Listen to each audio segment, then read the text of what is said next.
Salam alaikum et bienvenue à tous. Pour cette deuxième vidéo, dans le cadre de correction de notre examen numéro 2 2020-2021, on va commencer le premier problème.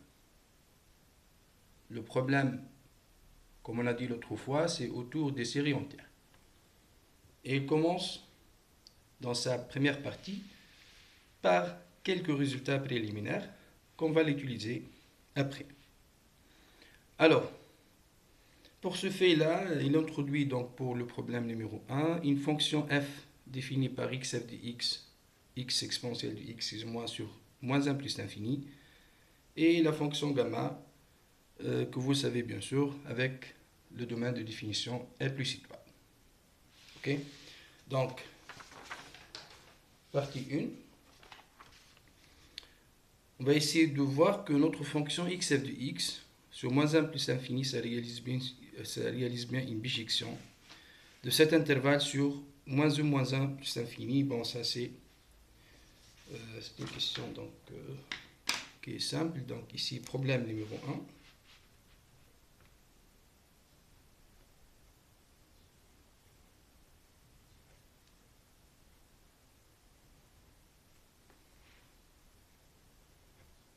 Première partie.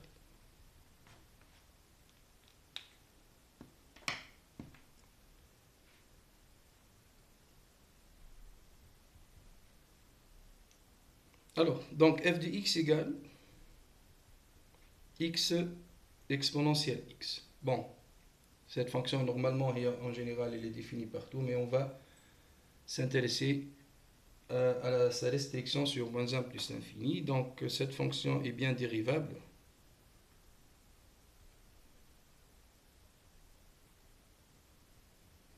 sur moins 1 plus l'infini et f' de x égale, donc un simple calcul de dérivée, vous avez exponentielle x plus x exponentielle x, donc ça fait 1 plus x fois exponentielle x. Cette dérivée-là, lorsque tu travailles donc le 1 plus x pour x plus grand que moins 1, il est positif. Et vous pouvez bien évidemment voir que celle-ci, il est bien strictement positif pour x strictement plus grand que moins 1. Donc, f est continu, strictement croissante sur moins 1 plus l'infini. Donc sur moins 1 plus l'infini, c'est par continuité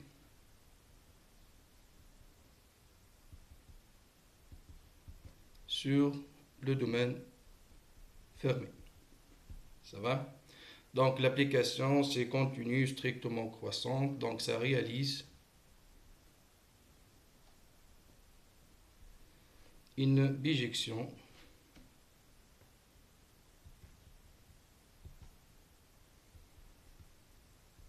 de moins 1 plus l'infini dans f de moins 1 plus l'infini.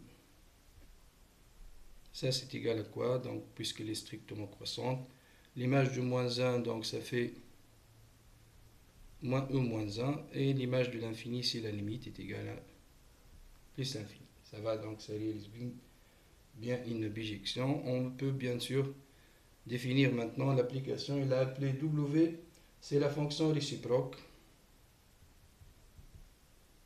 de moins e moins 1 à valeur moins 1 plus l'infini. C'est la réciproque f. Ben, d'accord. La deuxième question, c'est quoi? C'est la continuité de W sur moins e moins 1 plus l'infini, et c'est infini sur l'ouvert. Bon, sont, comme j'ai dit, des questions donc, de première année normalement. Donc ici, on n'a pas de problème. Juste dit, la continuité, c'est le fait que f est continu, strictement croissante sur moins 1 plus l'infini. Donc, le W qui est égal à f moins 1 est aussi continu. Et il est de même monotonie, bon, finalement, sur l'image de ça, c'est E moins 1 plus l'infini. C'est bon.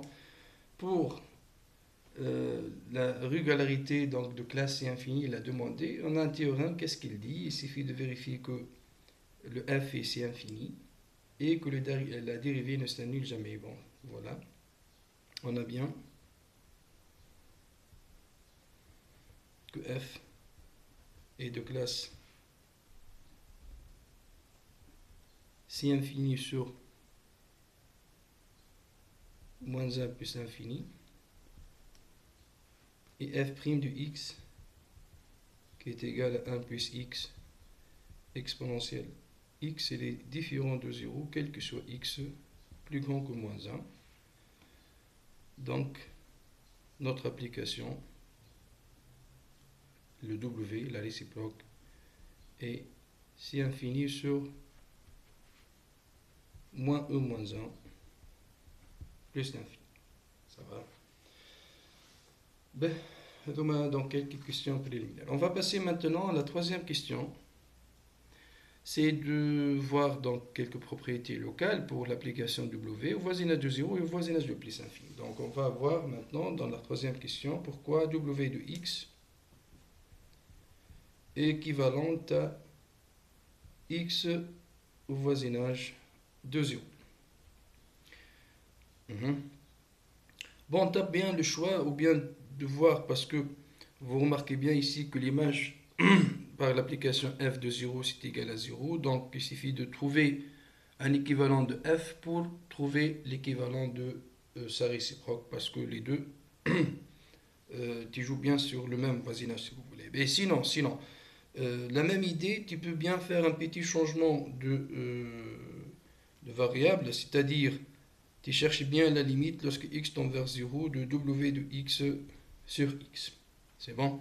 Et on sait bien que f est nul en 0, c'est que il est évidemment bijectif sur un voisinage de 0.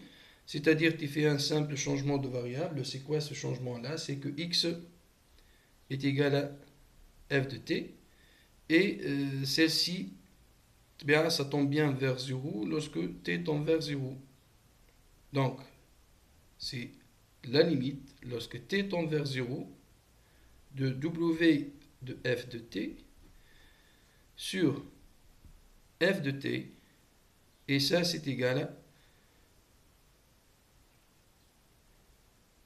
à quoi? Donc vous avez bien, bon, il y a déjà juste les nuls en 0, donc dans le voisinage privé de 0 le f il est non nul, donc tout est bon. W de f de t ça fait le t, et ça c'est le f de t, ça fait t exponentielle t, bien sûr la limite lorsque t tend vers 0. Une simple simplification, ça te donne bien 1 sur 1, donc ça c'est égal à 1. Et par suite, w de x équivalente à x en 0. Bon, je pense que la même idée, donc ici, si tu prends, qu'est-ce qu'il a demandé? Donc en plus l'infini, w de x équivalente à log de x au voisinage de plus l'infini. Donc le voilà, la deuxième équivalence. Tu vas, pourquoi pas, essayer de rendre le problème parce que finalement, tu sais bien l'expression de f. Donc la logique des choses, c'est quoi? C'est de faire un changement de variable.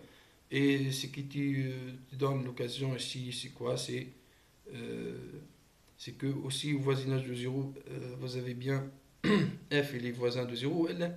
Même si c'est pas 0, tu cherches bien un point où voilà, le f-1 de 0 si vous voulez, et f est bijectif, donc tu cherches la limite lorsque t tend vers ce point-là, t0, tu m'en la t0 tel que f de t0 égale à 0, et c'est bon, un petit changement de variable, donc ça rend les choses plus simples.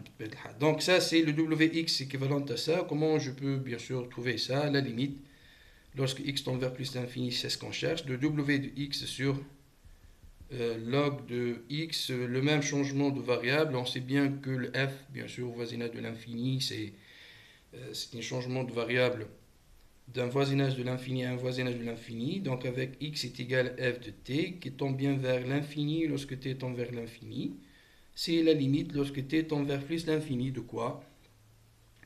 De w de f de x, de f de t plutôt, sur logarithme de f de t. Ça va? Et celle-ci, c'est égal à la limite lorsque t tend vers plus l'infini, donc ça, c'était un t. Et celle-ci, ça fait combien? Log de f de t, c'est-à-dire log de t exponentielle t. Ça va? Et celle-ci, c'est égal à la limite à l'infini de t sur, ça c'est log de t plus log de exponentielle t, c'est-à-dire plus t. Et on sait bien que t plus log de t, c'est équivalent à t, donc la limite de ça, c'est égal à 1, tout simplement. Donc comme je dis, t plus log de t, c'est équivalent à t au voisinage de l'infini. Ça va? Ok, donc ça te donne bien ce que tu veux. Donc la limite, lorsque x tend vers plus l'infini, de w de x sur log du x égale 1. Et celle-ci te donne que le w il est équivalent au logarithme au voisinage de plus l'infini. Donc on a bien trouvé quelques propriétés locales de notre fonction réciproque. Arrivons maintenant à la quatrième question. La quatrième question, c'est pour l'intégrabilité, si vous voulez, de l'application W, divisé par un x puissance alpha. On va trouver pour quelle valeur, c'est-à-dire une condition nécessaire et suffisante. Ben, quatrièmement, alors, n'oubliez pas toujours que pour traiter les problèmes d'intégrabilité, tu commences par l'histoire de continuité, parfois avec une partie fermée, donc fermée d'un part, c'est-à-dire celle-ci te donne l'intégrabilité, tu n'as rien à vérifier, et s'il est ouvert, donc tu vérifies l'intégrabilité là-dedans. Notre fonction, comme j'ai dit, c'est x associe w de x sur x puissance alpha, on va chercher une condition nécessaire et suffisante. Cette fonction-là, avant tout, est bien contenue sur le domaine 0 plus infini ouvert, donc L plus étoile. Le w de x est bien contenu parce que c'est moins e moins 1, on est déjà fait le parti négatif, jusqu'au plus l'infini, et x puissance alpha, donc voilà. Ben, après la continuité, tu vas chercher évidemment les deux points, c'est l'intégrabilité au voisinage de 0 et après l'intégrabilité au voisinage de l'infini. Bon, apparemment, tu as bien le chemin parce que dans la question précédente, tu as trouvé les équivalents simples de w au voisinage de 0 ou l'infini. Cela te permettra bien de traiter le problème d'intégrabilité. Donc w de x équivalente à x au voisinage de 0, c'est que le w sur x puissance alpha, c'est quoi? C'est équivalent à x sur x puissance alpha ou bien 1 sur x puissance alpha moins 1 au voisinage de 0. Ça va?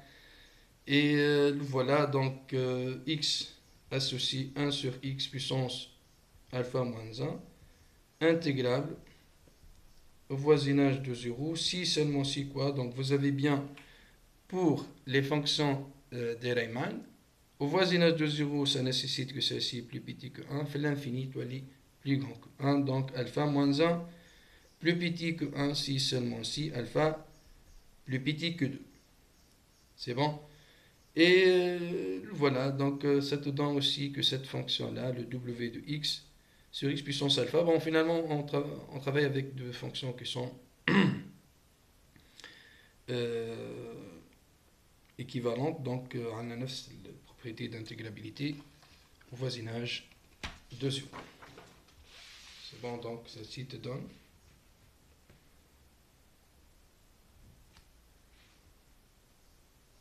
que x associe w de x sur x alpha est intégrable au voisinage de 0 si et seulement si alpha plus petit que 2.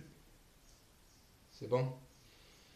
Ben, bon, déjà, on travaille sur la partie 0+. Fait 0+, les deux fonctions sont positives, c'est-à-dire l'intégrabilité et la convergence de l'intégrale, yani w de x sur x puissance alpha, il est positif pour x positif, c'est-à-dire la convergence, finalement, tu ne cherches pas l'intégrabilité tout court, mais c'est plutôt la convergence de l'intégrale. Quand est-ce que l'intégrale est convergente? Il t'a dit. Hein? Ça va, donc voilà, c'est-à-dire, tu as bien ce que tu veux, mais l'intégrale, disons, sur 0,1 de wx sur x alpha converge dx, hein, si seulement si alpha plus petit que 2. Tu passes maintenant pour l'intégrabilité, l'histoire de convergence de l'intégrale au voisinage de 0, donc plutôt de l'infini. Au voisinage de plus l'infini. Qu'est-ce que tu as? Log de x, plutôt le w de x, c'est ça. Elle est équivalente à log de x au voisinage de plus l'infini, c'est que w de x sur x alpha équivalente à log de x sur x alpha à l'infini. Bon, vous voyez, toujours, je cherche, voilà, plutôt je travaille avec des fonctions positives. Intégrabilité, convergence d'intégrale, ça revient au même. Ok. Le log de x sur x alpha, ça vous rappelait bien sûr, des intégrales de Bertrand, si vous voulez. Ok. Il y a نفس الفكرة pour les séries de Bertrand, fait les séries numériques, donc c'est la même idée, si vous voulez, il suffit de bien travailler les choses. Log de x sur x alpha, voisinage de plus l'infini, quand est-ce qu'elle est convergente? Voilà, plutôt intégrable. Ok, donc si alpha plus grand que 1, vous avez bien que log de x sur x alpha, tu vas essayer de montrer qu'il est convergent. Donc tu vas exploiter la puissance de ce alpha qui est plus grand que 1 pour imposer la limite sur le log et comparer finalement les choses avec un intégral qui est convergent. Donc j'aimerais bien comparer ça avec un 1 sur x puissance gamma. Ce gamma-là, j'ai besoin qu'il soit plus grand que 1 parce que, bien sûr, je compare avec une intégrale convergente. Mais lorsque je fais, si vous voulez, cette quotient, qu'est-ce que je trouve? Je trouve x puissance gamma moins alpha fois log de x.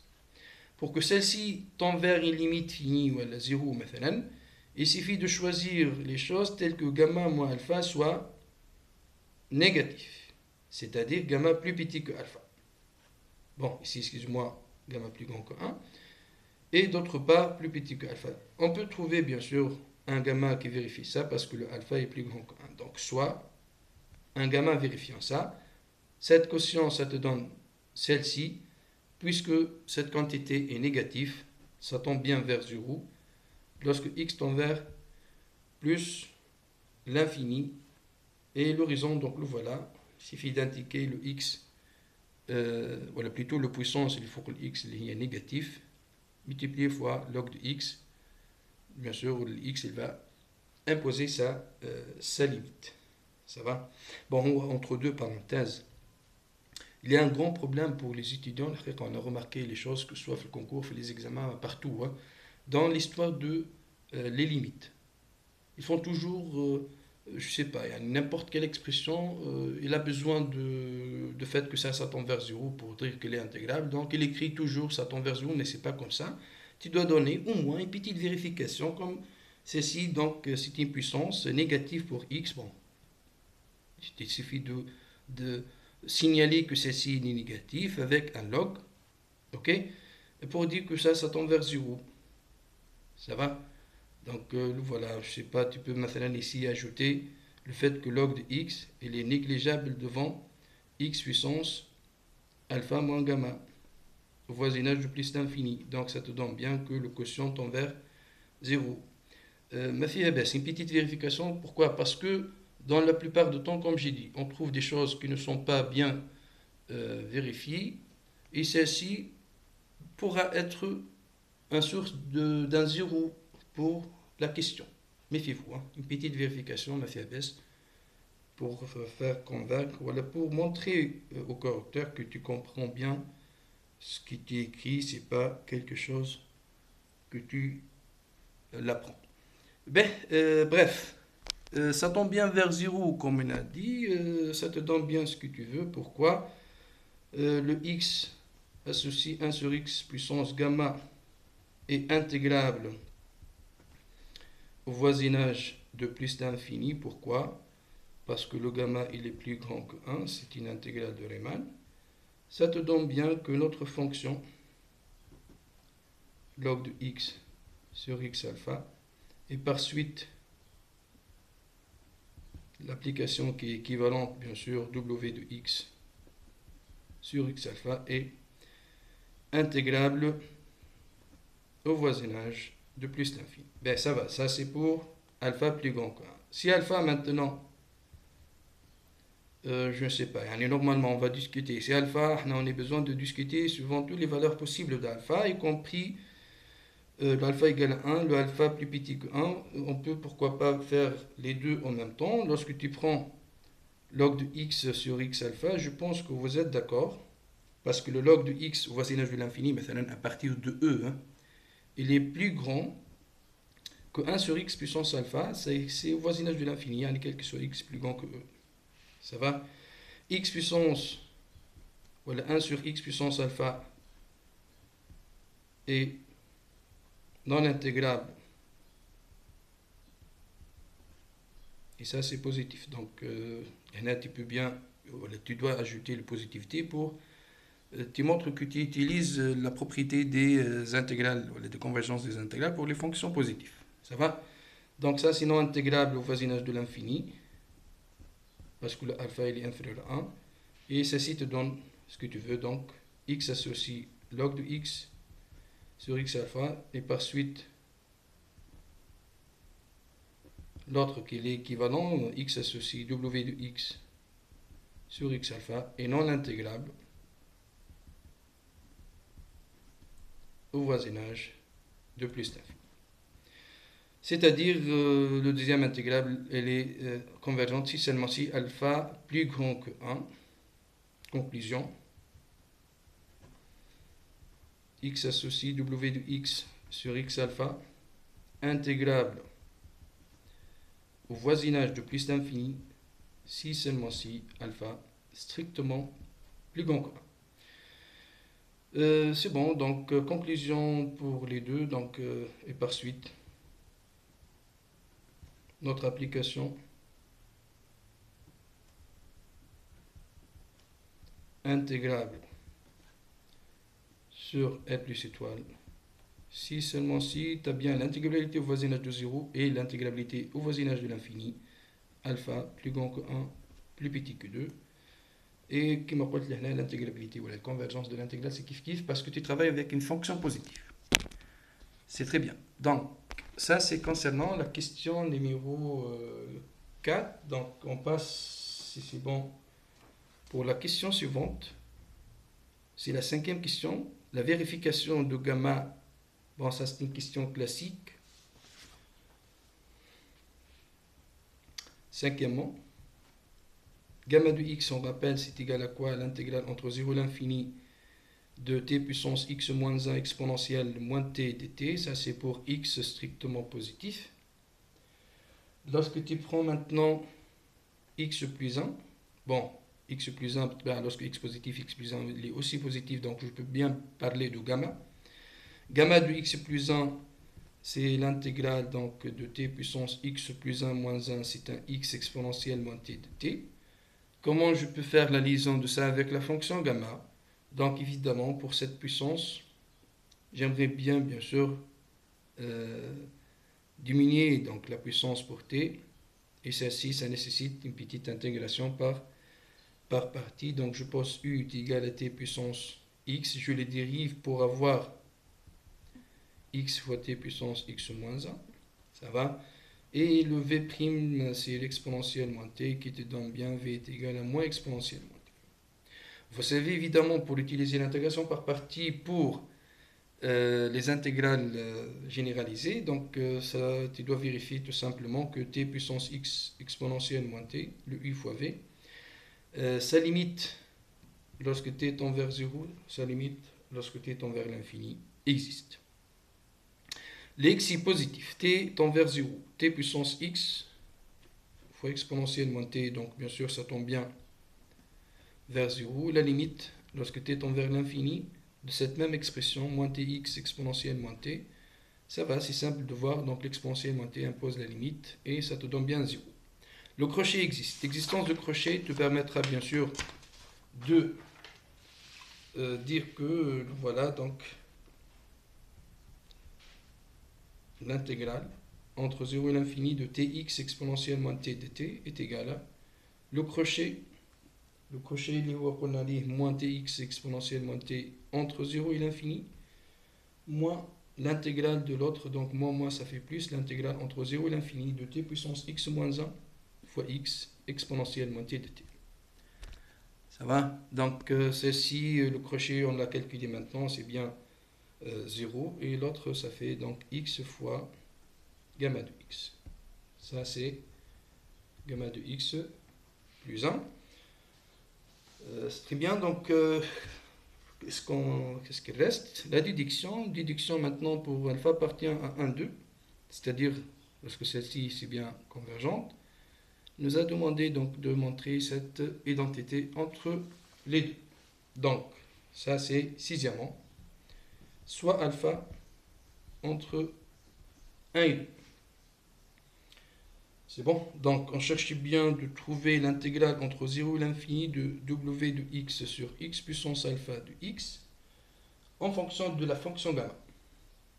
Ben, comment je peux voir les choses? Normalement, tu ne peux pas, bon, entre guillemets, travailler avec l'application w parce que tu n'as pas l'expression, mais ça vaut mieux de quoi? De rendre les choses avec l'application f, parce que f, tu sais bien, c'est quoi son expression explicite, et celle-ci, ça facilite beaucoup le travail. Comment tu fais, bien sûr, les choses avec le f? Donc, tout simplement, tu peux faire un petit changement de variable, x est égal à f de u. Ça va? Et ça, c'est bien un changement de variable, parce que f, c'est une fonction qui est comment? Bien sûr, les bijectifs de classe 1 est strictement croissant, donc vous savez bien sûr de quel intervalle, de 0 à l'infini dans 0 à l'infini. Donc de 0 à l'infini dans 0 à l'infini. Ça va? Ben, comme on n'oublie pas le théorème ou l'utilisation de changement de variable, n'oublie pas de donner les conditions ici, bien sûr, pour utiliser le changement de variable. Les bijectifs de classe 1 est strictement monotone. C'est bon, donc x est égal à f de u, dx est égal à quoi? C'est f' de u d. Et par suite, ça devient quoi? Le 0 c'est un 0, l'infini aussi, bien sûr c'est l'infini parce que c'est de 0 à l'infini dans 0 à l'infini. Le w de x, c'est w de f de u, donc ça c'est un u. Et le x ça fait f de u puissance alpha. Le dx, ça fait, comme on a dit, f' de u.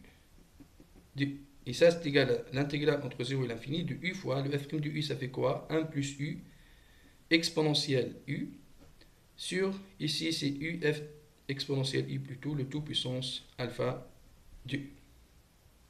Ça va? Ça, c'est égal à quoi? Donc, c'est une intégrale entre 0 et l'infini. Vous avez bien ici combien? U puissance alpha et u, donc ça fait u puissance 1 moins alpha, fois 1 plus u. Les exponentielles, ça fait combien? Exponentielle, donc 1 moins alpha, le tout fois u de u. Tu vas essayer de faire la liaison de ça avec la fonction gamma de l'air. Gamma de l'air, c'est-à-dire dans l'expression, donc vous voyez, c'est avec un exponentiel moins t, c'est-à-dire pour, voilà, comme un premier pas pour tendre vers la fonction gamma, c'est de voir celle-ci, c'est comme si un moins y, donc, et tu fais le changement, et ça te donne ce que tu veux. Autrement dit, c'est un petit changement usuel, c'est quoi? C'est y égale à alpha moins 1 fois u. Ça va, donc dy égale à quoi? C'est alpha moins 1 fois du. Et qu'est-ce qu'elle te donne? Ben, alpha moins 1, il est comment? Alpha entre 1 et 2. Si le alpha moins 1, ça c'est positif si vous voulez, donc ça reste bien de 0 à l'infini. Le u, c'est combien? C'est y sur alpha moins 1. Donc y sur alpha moins 1, le tout puissance 1 moins alpha. 1 plus u, 1 plus y sur alpha moins 1, exponentielle moins y, voilà. Ou du c'est quoi? C'est dy sur alpha moins 1. C'est bon? Ça, c'est égal combien? Donc, voilà, tu peux bien, je sais pas, faire le sortir le 1 moins alpha, ou plutôt 1 sur alpha moins 1 puissance 1 moins alpha. Donc, vous avez aussi un certain alpha moins 1. Tu as les 1 moins alpha plus 1, c'est-à-dire tu peux bien faire sortir 1 sur alpha moins 1 puissance 2 moins alpha. C'est bon? Ce qui reste, c'est quoi? C'est l'intégrale entre 0 et l'infini. Bon, qu'est-ce que tu as normalement? Y puissance 1 moins alpha plus 1 sur alpha moins 1, y puissance 2 moins alpha. Le tout fois exponentielle moins y, dy. Ça va? Ben, si c'est possible je sais pas, de développer cette expression, c'est de faire la somme de 2, puisque le alpha, bon, on doit vérifier les choses. Donc, au moins, la convergence, la somme des intégrales est bien convergente. Le 1 moins alpha, on va essayer de faire la liaison de ça avec la fonction gamma. C'est-à-dire, on va essayer de voir ça, c'est comme si un certain x moins 1, ça fait 1, voilà, ça fait 2 moins alpha moins 1. Ça va? Ben, si le 2 moins alpha est positif, ça te donne ce que tu veux. Donc, alpha plus petit que 2, donc 2 moins alpha, il est positif. Donc, c'est comme si tu as bien la convergence de cette intégrale, c'est le gamma. Autrement dit, ça fait 1 sur alpha moins 1 puissance 2 moins alpha. L'intégrale entre 0 et l'infini de y puissance 2 moins alpha moins 1 exponentielle moins y dy, plus 1 sur alpha moins 1, l'intégrale entre 0 et l'infini de y puissance z kiff kiff, donc on l'écrit en fonction de gamma, ça fait 2 moins alpha, ça fait 3 moins alpha moins 1, exponentielle moins y dy. Et pourquoi? Bien sûr, tu peux bien écrire la somme, ça fait ici, car 2 moins alpha est positif, donc le gamma de celle-ci existe. C'est bien convergent. Bien, c'est bien, c'est bon, donc ça te donne bien quoi? Moins 1 sur alpha moins 1 puissance 2 moins alpha. La première, comme on a dit, c'est clair que c'est gamma de 2 moins alpha, plus 1 sur alpha moins 1, ça c'est combien? C'est le gamma de 3 moins alpha. Déjà, le 3 moins alpha, c'est 2 moins alpha plus 1. Ouais, qu'est-ce qu'il veut? Il veut bien exprimer tout le monde en fonction de 2 moins alpha. Bon, on sait bien que le gamma de 3 moins alpha, c'est gamma de 1 plus 2 moins alpha. C'est gamma de 1 plus x. Avec allez, je vous pose la question. Gamma de 1 plus x, ça fait 2 moins alpha fois gamma de 2 moins alpha. Ça va?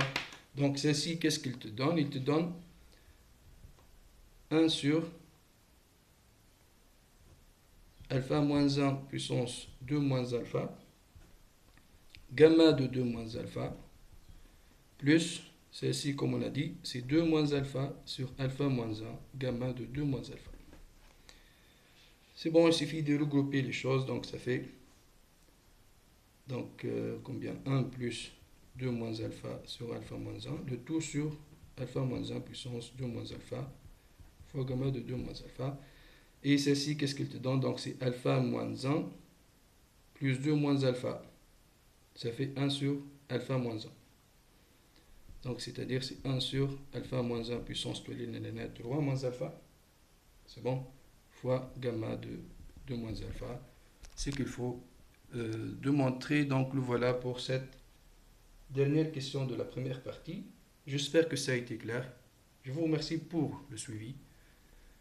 Et au revoir avec la première vidéo de la deuxième partie du problème numéro 1.